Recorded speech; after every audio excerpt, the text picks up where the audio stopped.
Jamia Millia Islamia university के अंदर non teaching post के जो एग्ज़ाम निकले हुए हैं एप्लीकेशन फॉर्म, और उसके एग्ज़ाम अभी चल रहे हैं, जिसमें कि सेमी प्रोफेशनल असिस्टेंट इसके एग्ज़ाम हो चुके हैं और रिजल्ट भी डिक्लेयर हो चुका है। जिसमें कि मैं बात करूं, कैंडिडेट्स के कमेंट आ रहे हैं कि एग्ज़ाम का पैटर्न किस टाइप का रहेगा, तैयारी कहाँ से करें, और ऑफलाइन मोड से एग्ज़ाम होगा या ऑनलाइन मोड से एग्ज़ाम होगा। तो चलिए ये सभी क्वेरी आपकी मैं अभी दूर करता हूँ। सबसे पहले आपको क्या करना है, अगर आप कॉम्पिटिटिव एग्जाम की तैयारी कर रहे हैं तो सेम उसी तरह से तैयारी करते रहे, एसएससी की तैयारी कर रहे हैं, पैटर्न वही है, लेकिन बहुत ही लो लेवल, बहुत ही मीडियम लेवल के क्वेश्चन वहां पे पूछे जा रहे हैं। लेकिन ओवर कॉन्फिडेंस में छोटे छोटे क्वेश्चंस गलत हो जाते हैं, जो कि बहुत ही इजी क्वेश्चन होते हैं, वो क्वेश्चन हम गलत करके आ जाते हैं।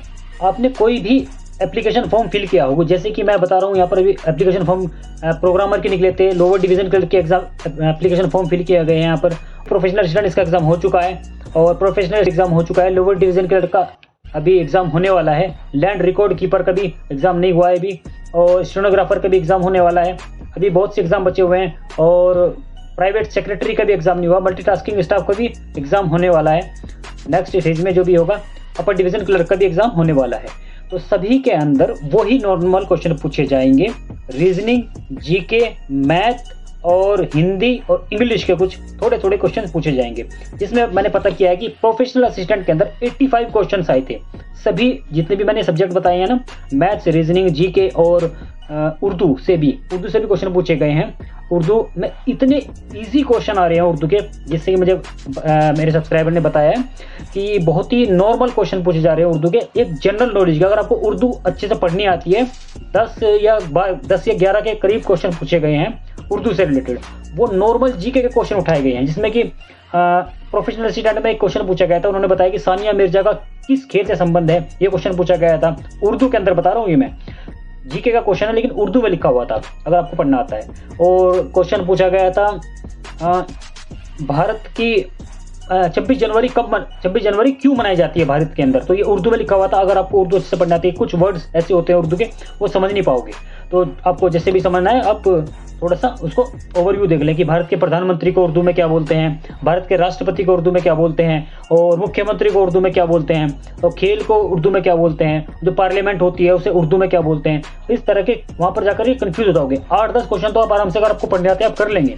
लेकिन जो बाकी के क्वेश्चन है ना, 1-2 क्वेश्चन बड़े डिफिकल्ट है उसके अंदर। क्वेश्चन तो आसान है लेकिन उसके वर्डिंग में दिक्कत आ रही है। जिससे कि मुझे बताया कि एक बहुत ही आसान क्वेश्चन पूछा गया था, उसके अंदर एक था, इसमें पूछा था कि बेंगलोर किस सूबे के अंदर आता है। तो बेंगलोर वहाँ पे ऑप्शन दिया गया था कि कैंडिडेट ने बताया कि बेंगलोर, सीधा क्वेश्चन था, तो बेंगलोर तो उसके अंदर आता है नहीं, कर्नाटक।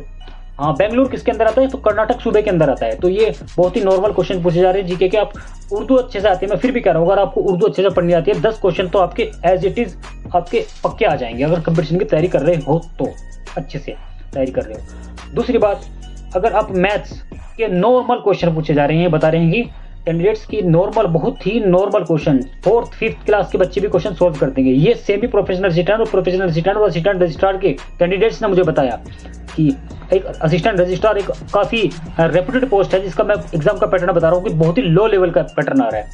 मैथ्स के क्वेश्चन बहुत ईजी आ रहे हैं, एक तरह से प्लस माइनस के क्वेश्चन आ रहे हैं, और प्रॉफिट एंड लॉस का एक आध क्वेश्चन आ रहा है, और बताया गया है सिंप्लीफिकेशन के बहुत ही इजी क्वेश्चन आ रहे हैं। कैलकुलेशन के 1-2 क्वेश्चन था, मल्टीप्लिकेशन का वो थोड़ा सा नॉर्मल क्वेश्चन तो था, लेकिन कैलकुलेशन बहुत लंबी थी उसकी, ये बताया गया। तो आप तैयारी और कैलकुलेशन, सबसे पहली बात अपनी कैलकुलेशन स्ट्रॉन्ग करें, कैलकुलेशन के ऊपर फोकस करेंगे। टाइम बहुत मिल रहा है, 2 घंटे का टाइम है, 2 घंटे के अंदर आपको 85 क्वेश्चन सोल्व करने हैं, तो आराम से आप कर लोगे। एसएससी की तैयारी कर रहे हो तो 85 क्वेश्चन सोल्व करना बहुत ही आसान है आप लोगों के लिए। और वहीं पर मैं बात करूंगा स्किल टेस्ट। अगर आपने एलडीसी का फॉर्म फिल किया है या यूडीसी का एप्लीकेशन फॉर्म फिल किया है, मैं अभी आपको एलडीसी का बता देता हूँ। एलडीसी का पैटर्न क्या रहेगा, एलडीसी के अंदर, जस्ट ए मिनट, किधर गया, एलडीसी में जो पैटर्न रहेगा, एलडीसी की क्वालिफिकेशन तो वही 12th मांगी गई थी, लोअर डिवीजन क्लर्क। हाँ, 70 पोस्ट यहाँ पर है, 70 पोस्ट निकली है, 1 post each reserve for VI, HI and MD के लिए, ये क्या है, रिजर्व्ड है। बैचलर डिग्री यहाँ पे मांगी गई थी, English typing 35 word per minute मांगी गई है। अब मैं आपको बता दूं यहाँ पर मेन पॉइंट, अगर आप सिर्फ और सिर्फ कंपटीशन इसके जो रिटन टेस्ट की तैयारी कर रहे हो, सेमी प्रोफेशनल असिस्टेंट का एग्जाम 22 तारीख में हुआ, 2 घंटे बाद ही रिजल्ट आ गया, और असिस्टेंट रजिस्ट्रार का भी रिजल्ट 2 घंटे के बाद ही डिक्लेयर हो गया। अब उसका इंटरव्यू और स्किल टेस्ट कब है, 5 दिन के बाद। 22 तारीख में क्या हुआ, 21 में तो एग्जाम हुआ सेमी प्रोफेशनल असिस्टेंट का, 22 में हुआ रजिस्ट्रार का, असिस्टेंट रजिस्ट्रार का एग्जाम हुआ। अब स्किल टेस्ट कब होगा, सेमी प्रोफेशनल असिस्टेंट और प्रोफेशनल असिस्टेंट का जो स्किल टेस्ट होने वाला है और ग्रुप डिस्कशन होगा इसके अंदर, वो होने वाला है क्या डेट दिया, 25/10/2023 में होने वाले हैं। मतलब कि 4 दिन बाद, 4 नहीं 3 ही समझिए, 4 दिन बाद ही ये एग्जाम हो जाएगा। स्किल टेस्ट, जो इसका स्किल टेस्ट होगा, ग्रुप डिस्कशन होगा सेमी प्रोफेशनल असिस्टेंट का। वही मैं बात करता हूँ असिस्टेंट रजिस्ट्रार का इंटरव्यू। 22 तारीख में एग्जाम हुआ तो 5 दिन बाद उसका इंटरव्यू होने वाला है। तो आप इस भूल में बिल्कुल ना रहें। अगर आप एलडीसी की तैयारी कर रहे हैं जिसमें भी नेक्स्ट पेज स्किल टेस्ट का है, तो आप रिटन टेस्ट के साथ साथ स्किल टेस्ट की भी तैयारी करते रहें। अगर स्किल टेस्ट की आप तैयारी नहीं करेंगे तो हड़बड़ाहट में गलतियां होंगी बहुत ज़्यादा। अभी तैयारी करते रहो।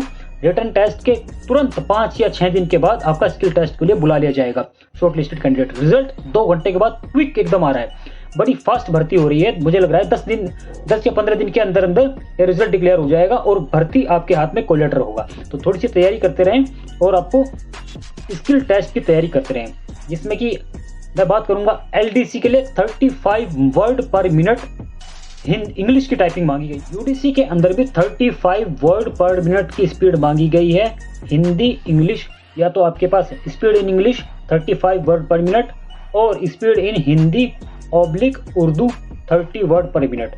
हिंदी में भी इंग्लिश में भी आपको टाइपिंग आना चाहिए। इंग्लिश के अंदर 35 वर्ड पर मिनट आपके पास आना कंपलसरी है, और अगर हिंदी और उर्दू, इंग्लिश की भी देनी है और उर्दू की भी देनी है, हिंदी और उर्दू दोनों में से कोई भी एक टाइपिंग आपको आना कंपलसरी है। तो तैयारी साथ के हैंड टू हैंड करते रहे। रिटन टेस्ट के साथ साथ आप अपनी टाइपिंग की भी तैयारी करते रहें। और जिसमें कि पीए पर्सनल असिस्टेंट की भी वैकेंसीज निकली हुई थी, फॉर्म फिल किए गए हैं। 8 वैकेंसीज थी इसके अंदर, जिसके अंदर टाइपिंग इसमें भी 35 वर्ड मिनट टाइपिंग मांगी गई है। और स्टेनो इंग्लिश के अंदर 100 वर्ड पर मिनट आपको इस शॉर्ट हैंड का आना भी कंपलसरी है। इसमें मांगा गया है अगर आप प्रैक्टिस कर रहे हैं ऑलरेडी कहीं किसी भी इंस्टीट्यूशन में या डिक्टेशन कर रहे हैं तो उसकी तैयारी कंटिन्यू करते रहें, अपनी स्पीड बनाएं। और 5 दिन के बाद ही मैंने बताया, जैसे कि 5 दिन के बाद ही आपका स्किल टेस्ट हो जाएगा। स्टेनोग्राफर का मैंने आपको बता दिया, ये सब कुछ है। सो फ्रेंड्स, आई होप आपके लिए वीडियो इंफॉर्मेटिव रही होगी। अगर आपकी कोई भी क्वेरी है किसी भी तरह की कॉम्पिटिटिव एग्जाम से रिलेटेड या सिलेबस से रिलेटेड, तो कमेंट बॉक्स में कमेंट करके हमें ज़रूर बताएं। वीडियो को ज़्यादा से ज़्यादा अपने फ्रेंड्स के पास शेयर जरूर करें। अगर आपने हमारे चैनल को सब्सक्राइब नहीं किया, चैनल को सब्सक्राइब जरूर कर लें। Thanks for watching, keep learning.